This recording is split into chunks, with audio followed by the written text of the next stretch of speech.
કેમ છે વિદ્યાર્થી મિત્રો? મજામાં? આજે આપણે સામાજિક વિજ્ઞાનમાં ધોરણ 7માં બીજો પાઠ છે એ જોવાનો છે. તો પાઠનું નામ છે દિલ્હી સલ્તનત. તો દિલ્હી સલ્તનત એટલે એક શાસન છે. એમાં અનેક વંશો થઈ ગયા. એના વિશે આપણે એના શાસકો વિશે આજે અભ્યાસ કરશું. આ પાઠ છે એ આપણે ટોટલ 2 છે એ ભાગમાં બરાબર પૂરો કરીશું. તો પહેલા ભાગમાં છે આપણે દિલ્હી સલ્તનતના શાસકો વિશે અભ્યાસ કરીશું. તો હું અહીંયા સમજાવતો જાઉં, તમે સમજતા જજો. પ્રાચીન કાળથી જ દિલ્હી ભારતની રાજનીતિના કેન્દ્રમાં રહ્યું છે. તો તમને ખબર છે દિલ્હી છે એ ભારતનું શું છે અત્યારે હાલમાં બરાબર રાજધાની છે. અને પ્રાચીન કાળમાં પણ છે એક રાજનીતિના કેન્દ્રમાં દિલ્હી રહ્યું છે. 12મી સદીમાં તોમર અને ચૌહાણ રાજપૂતોના સમયમાં દિલ્હી વેપાર વાણિજ્યનું એક મહત્વનું કેન્દ્ર હતું. 13મી સદીની શરૂઆતમાં દિલ્હી સલ્તનતની સ્થાપના થઈ. તો દિલ્હી સલ્તનતની સ્થાપના ક્યારે થઈ? 13મી સદીમાં. ઈસવીસન 1206 થી ઈસવીસન 1526 દરમિયાન ઉત્તર ભારતના વિશાળ વિસ્તાર ઉપર શાસન કરનારા શાસકોને સુલતાન અને શાસનકાળને દિલ્હી સલ્તનત તરીકે ઓળખવામાં આવે છે. તો ઉત્તર ભારત એટલે કે જે હિમાલય સાઈડ આપણે ઉપર છે, જમ્મુ કાશ્મીર બરાબર. તો એની તમને ખ્યાલ છે કે નીચે તે દિલ્હી આવેલું છે. તો જે છે એ શાસકો છે અને એ સુલતાન અને શાસનકાળને છે એ દિલ્હી સલ્તનત તરીકે ઓળખાય. તો દિલ્હી સલ્તનત એટલે શું કે જે એ આખો સમયગાળો છે શાસનકાળ, એને દિલ્હી સલ્તનત તરીકે ઓળખવામાં આવે છે. આ શાસકો મૂળભૂત રીતે તુર્ક અને અફઘાન મૂળના હતા. આ 350 વર્ષ દરમિયાન દિલ્હી સલ્તનતમાં કુલ 5 વંશોએ સત્તા ભોગવી, જેમાં ગુલામ વંશ, ખલજી વંશ, તુગલક વંશ અને સૈયદ વંશ અને લોદી વંશનો સમાવેશ થાય છે. દિલ્હી સલ્તનતની સાથે આપણે આ પાઠમાં વિજયનગર અને બહમની સામ્રાજ્યનો પણ અભ્યાસ કરીશું. તો ટોટલ આપણે 5 છે એ શાસકો બરાબર એનો છે અભ્યાસ વંશોનો કરવાનો છે. દિલ્હી સલ્તનતમાં કુલ 5 જ તે વંશો છે બરાબર, એને સત્તા ભોગવી. કયા કયા? પરિવાર ગુલામ વંશ, ખલજી વંશ, તુગલક વંશ, સૈયદ વંશ અને લોદી વંશ. તો પહેલું આપણે જોવાનું છે બરાબર દિલ્હી સલ્તનતના શાસકોમાં પહેલું ગુલામ વંશ. અને ઈસવીસન એનો સમયગાળો છે ઈસવીસન 1206 થી ઈસવીસન 1290. ઈસવીસન 1992માં તરાઈના બીજા યુદ્ધમાં શિહાબુદ્દીન ધોરીએ પૃથ્વીરાજ ચૌહાણની સામે નિર્ણાયક વિજય મેળવી દિલ્હીમાં સલ્તનતની સત્તાનો પાયો નાખ્યો. તો તરાઈનો બીજા બરાબર યુદ્ધમાં છે એ શિહાબુદ્દીન ધોરી અને પૃથ્વીરાજ ચૌહાણ વચ્ચે છે એ શું થયું હતું? બરાબર યુદ્ધ થયું હતું. અને એમાં છે એ શિહાબુદ્દીન વિજય પ્રાપ્ત કર્યો અને દિલ્હીમાં છે એ સલ્તનતની સત્તાનો પાયો નાખ્યો. મુહમ્મદ ધોરીના ગુલામ કુતબુદ્દીન ઐબક બરાબર મામલુક વંશનો હતો. માત્ર 5 વર્ષના તેના શાસનકાળમાં તેણે સલ્તનત સત્તાને જાળવી રાખવાનો પ્રયત્ન કર્યો. ઈસવીસન 1210માં પોલો રમતમાં ઘોડા પરથી પડી જવાના કારણે તેનું મૃત્યુ થયું. તો બરાબર આ છે બરાબર કુતબુદ્દીન ઐબકનો બરાબર મામલુક વંશનો એક રાજા, એ જે 5 વર્ષના સત્તામાં છે એને બરાબર આ સલ્તનતને જાળવી રાખી. પણ 1210માં પોલો રમત તમને ખબર હોય ઘોડા ઉપર છે એ રમવામાં આવતી હોય અને ઘોડા ઉપર બેઠીને છે એ આખી રમત રમવામાં આવે છે. તો એમાં છે એનું પડી જવાથી મૃત્યુ થયું. કુતબુદ્દીન ઐબકના અવસાન બાદ તેનો ગુલામ અને જમાઈ બરાબર ઇલ્તુમિશ ગાદીએ આવ્યો. તો કુતબુદ્દીન છે એ શું થયું? પોલોની રમતમાં પડી જવાથી મૃત્યુ પામ્યા. આથી એનો છે એક ગુલામ અને એનો જમાઈ ઇલ્તુમિશ છે એ ગાદી આવ્યો. તેણે સલ્તનત સત્તાને સર્વોપરી બનાવવા ચેહલગાન એટલે કે 4 ગાનની બરાબર સ્થાપના કરી, એટલે કે 40 તુર્ક અમીરોના દળની રચના કરી. તેણે રાજધાનીનું સ્થળાંતર લાહોરથી દિલ્હી કર્યું.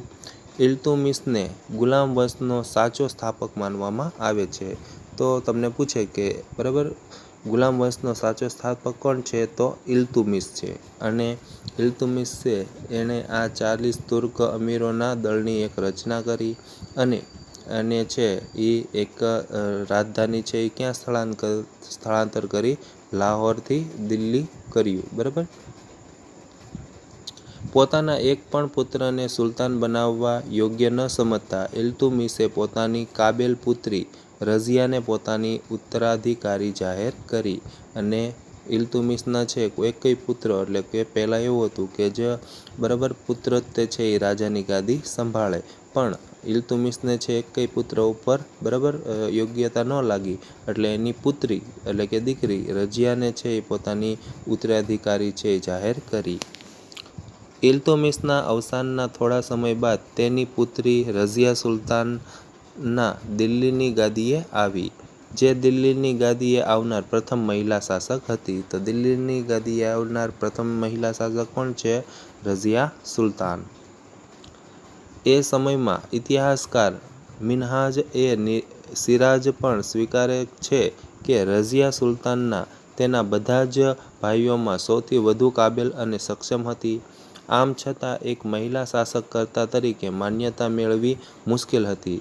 દરબારીઓ પણ તેને સ્વતંત્ર શાસક તરીકે સ્વીકારવા રાજી ન હતા. અમીરોની સત્તા લાલસા અને સતત ચાલતા વિદ્રોહોએ તેના શાસનનો અંત આણ્યો. તેના અવસાન પછી 6 વર્ષ સુધી રાજ્યમાં અંધાધૂની ચાલી. તો રઝિયા સુલતાન જો અહીંયા તમે ફોટો જોઈ શકો છો, બરાબર, બધા એનો વિરોધ કરતા હતા, એટલે પછી છે એ બરાબર સત્તાનો છે એનો વિદ્રોહ થયો, એટલે સત્તાનો અંત આવ્યો અને 6 વર્ષ પછી છે આખા રાજ્યમાં અંધાધૂની થઈ ઉઠી. અમીરોએ ઇલ્તુમિશના પુત્ર નાસિરુદ્દીનને દિલ્હીની ગાદીએ બેસાડ્યો. 21 વર્ષના તેના શાસનકાળ બાદ તેનું અવસાન થતાં ગિયાસુદ્દીન બલબન ગાદીએ આવ્યો. તેણે ચેહલગાન દળનો નાશ કરી શાસક તંત્ર પરથી અમીરોની પકડને હળવી કરી. તેણે રાજાનું સ્થાન વધુ મજબૂત બનાવ્યું. બલબન સાહિત્ય અને કલાનો પોષક પણ હતો. 22 વર્ષના તેના શાસનના થોડા સમય બાદ દિલ્હી સલ્તનત પર ખલજી વંશની સ્થાપના થઈ. તો હવે આપણે ખલજી વંશ વિશે જોઈએ. ખલજી વંશ છે ઈસવીસન 1290 થી ઈસવીસન 1320 સુધી છે. તો એમાં આપણે જોઈએ જલાલુદ્દીન ખલજીથી ખલજી વંશના શાસકની શરૂઆત થઈ. તો કોની ખલજી વંશની શાસકની શરૂઆત કોની? જલાલુદ્દીન ખલજીથી. જલાલુદ્દીનના 6 વર્ષના શાસન બાદ દિલ્હીની ગાદીએ મહત્વકાંક્ષી સુલતાન અલાઉદ્દીન આવ્યો. તેણે ઉત્તર ભારત, ગુજરાત અને દક્ષિણ ભારત પર વિજય પ્રાપ્ત કરી સામ્રાજ્યનો વિસ્તાર કર્યો. દિલ્હીમાં સ્થાયી સેનાની શરૂઆત કરી. તેણે સૈન્યના ઘોડા અને સૈનિકોની વિશિષ્ટ ઓળખ માટે દાગ અને ચહેરા પદ્ધતિની શરૂઆત કરી. તો દાગ અને ચહેરા પદ્ધતિની શરૂઆત કોણે કરી? તો બરાબર આ અલાઉદ્દીન છે બરાબર ખલજી, એણે છે દાગ અને બરાબર ચહેરાની છે એ પદ્ધતિની શરૂઆત કરી. આ ઉપરાંત ભાવ નિયમ, બજાર નિયંત્રણ, સંગ્રહખોરી નિયમન જેવા વહીવટ સુધારા પણ કર્યા. અલાઉદ્દીન ખલજીના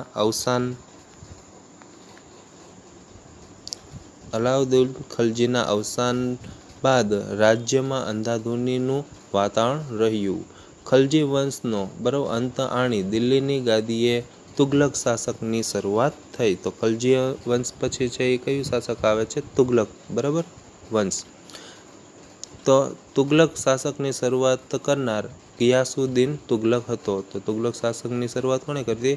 ગિયાસુદ્દીન બરાબર તુગલકે.